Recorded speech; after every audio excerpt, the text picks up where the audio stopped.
और चर्चा बंकिम चंद्र चट्टोपाध्याय की वंदे मातरम के 150 वर्ष, और यह केवल एक स्मृति गीत के रूप में नहीं है।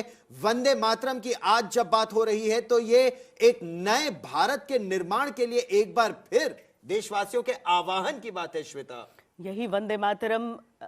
चलिए पहले हम शिवराज सिंह चौहान को सुन लेते हैं। क्या कहना चाहेंगे? दुनिया को हम एक परिवार मानते हैं और दुनिया के बाकी देशों से भी हमारे व्यापारिक सांस्कृतिक संबंध मजबूत हो, इस दिशा में हम लगातार प्रयत्न कर रहे हैं। और मुझे पूरा विश्वास है कि भारत न केवल व्यापार बढ़ाएगा बल्कि हम बेहतर संबंध बना के एक ऐसी दुनिया जो वसुधैव कुटुंबकम के आदर्श पर चलती है के निर्माण में अपना योगदान देंगे। धन्यवाद।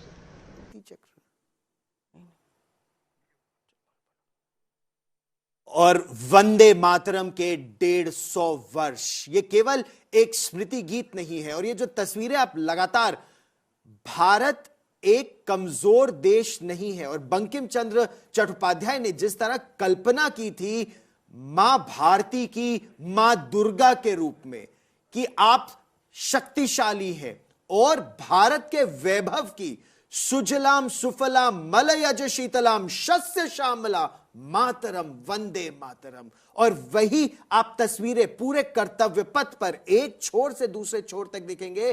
भारत की शक्ति की, मां की वंदना की ये तस्वीरें हैं। और यहां पर मां भारती को मां दुर्गा के रूप में देखा गया है कि आपको कोई अबला कैसे सोच सकता है, कमजोर कैसे सोच सकता है। आप तो दुश्मन का नाश करती हैं, आप बहुत ताकतवर हैं और स्वतंत्रता के संग्राम के लिए प्रेरित किया था आजादी से पहले और नए राष्ट्र के निर्माण के लिए। श्वेता, प्रेरित कर रहा है यह गीत आज। ये एक ऐसा शब्द जिसे अगर हमारे स्वतंत्रता सेनानी अपने होठों पर लाते थे तो उन्हें कोड़ों की सजा मिलती थी अंग्रेजों के द्वारा, लेकिन उसके बावजूद वो हंसते हंसते वंदे मातरम के उद्घोष के साथ फांसी पर भी चढ़ जाया करते थे।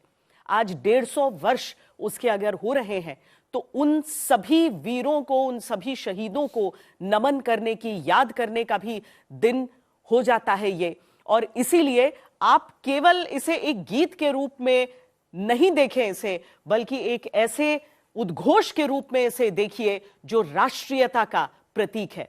अरविंद ओझा हमारे साथ जुड़े हुए हैं। अरविंद, एक ऐसा दिन, हालांकि एक बहुत बड़ा परिवर्तन भी गौरव आया है।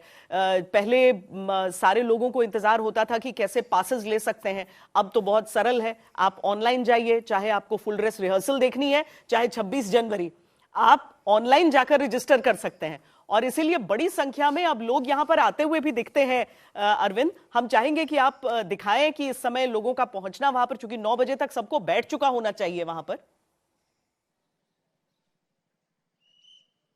बिल्कुल, देखिए, न सिर्फ जिनको पासेस है और जिनको पासेस भी नहीं है उनमें भी उत्साह है। आईटीओ का रूट आपको श्वेता पता होगा,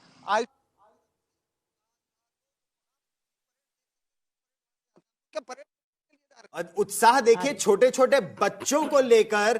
ठंड है, आज सवेरे तापमान 60 डिग्री था, फिर भी ये बिल्कुल।